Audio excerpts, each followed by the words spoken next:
Fire signs, hello. Welcome to your month-end love read.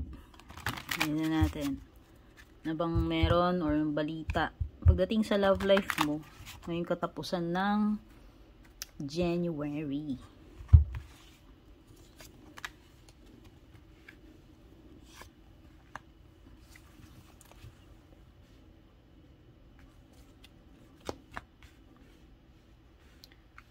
Fire signs, if you haven't subscribed yet sa aking YouTube channel, please don't forget to subscribe, and also don't forget to like and follow my Facebook page regarding personal readings. Mag-message privately po kayo sa aking FB page. Shout out nga pala sa mga YouTube channel members natin. So, shout out natin to, yung ating mababait na members, si Landring Gunay at saka si Randy Granada. Ayan.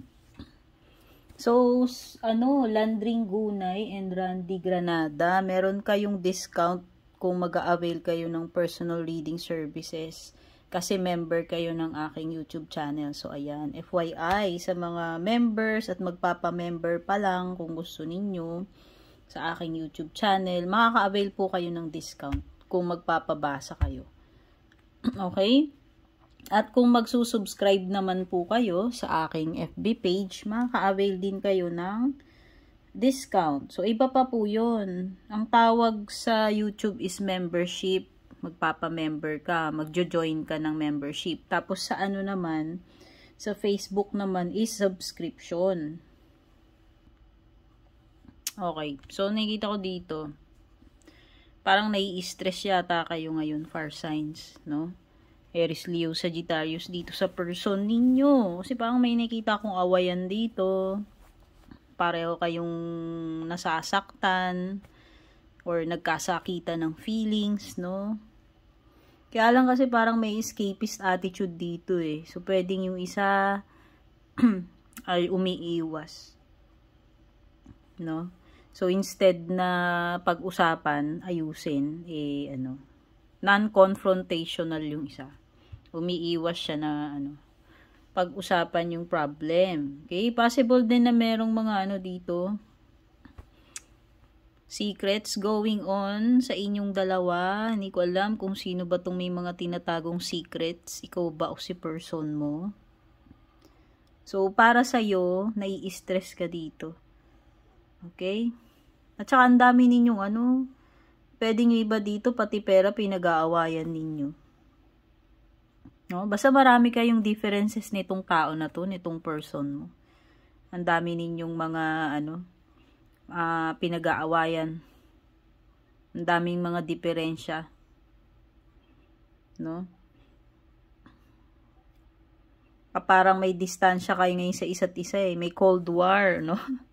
Okay, pwedeng iba magkalayo kayo or kahit yung tipong together kayo pero parang yun nga, hindi kayo nag-uusap, parang may pader, no? Parang may Great Wall of China between you and this person. Okay, nagkaka-stressan kayong dalawa. Ayan away talaga Dami, may ko-conflict talaga kayo nitong person mo. May mga differences, hindi kayo magkasundo.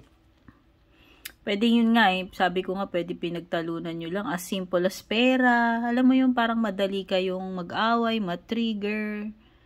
No? Kaya lang meron kasi ditong energy ng instead na pag-usapan, ipaiwas. Okay? Fire sign. So, pwedeng yung iba sa inyo, kadil ninyo, yung person nyo, kapareho ninyong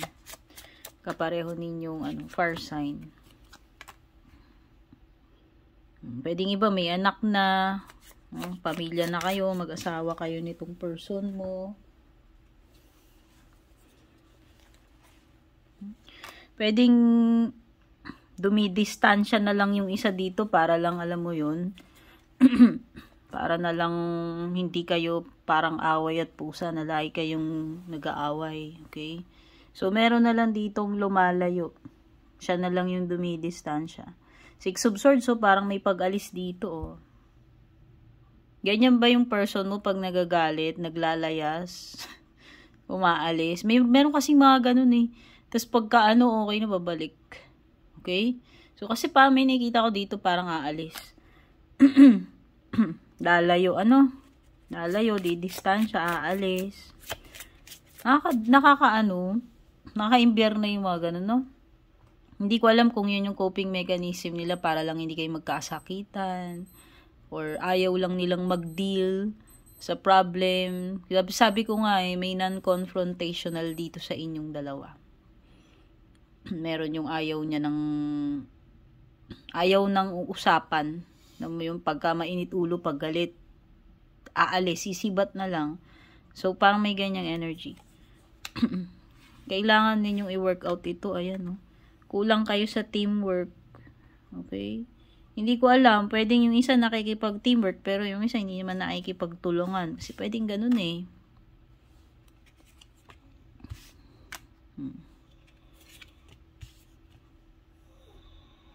Okay, may earth sign energy din dito, tsaka Aquarius. O, baka may Aquarius dito.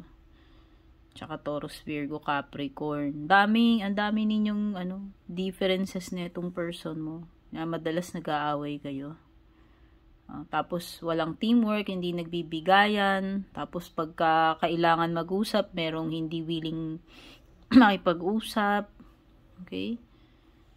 So, para sa'yo, kung ikaw yan, nakakaranas niyan sa person mo, nakaka-stress talaga yan.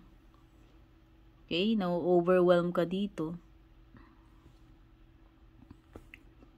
Pero nakikita ko dito, hindi pa naman to forever. Kung umalis man yan, nag-alsabalutan yan. Diba sabi ko nga, pag okay na bunga, pag malamig na ulo, babalik na.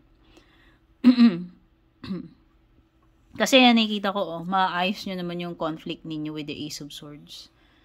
Okay, so nakikita ko dito, magkakaayos pa naman kayo. Okay.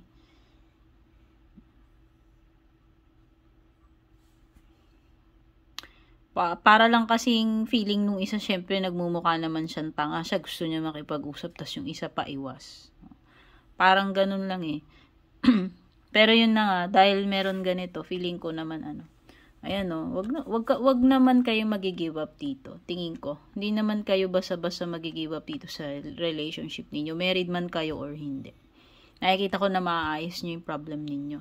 Kailangan nyo talaga i-practice tong teamwork. Okay? So, yan. Ito yung mga nakuha ko para sa inyo itong month-end love reading ninyo, fire signs, Aries, Leo, Sagittarius. I hope na gustuhan nyo. Don't forget to like and share. Take care and God bless sa inyo.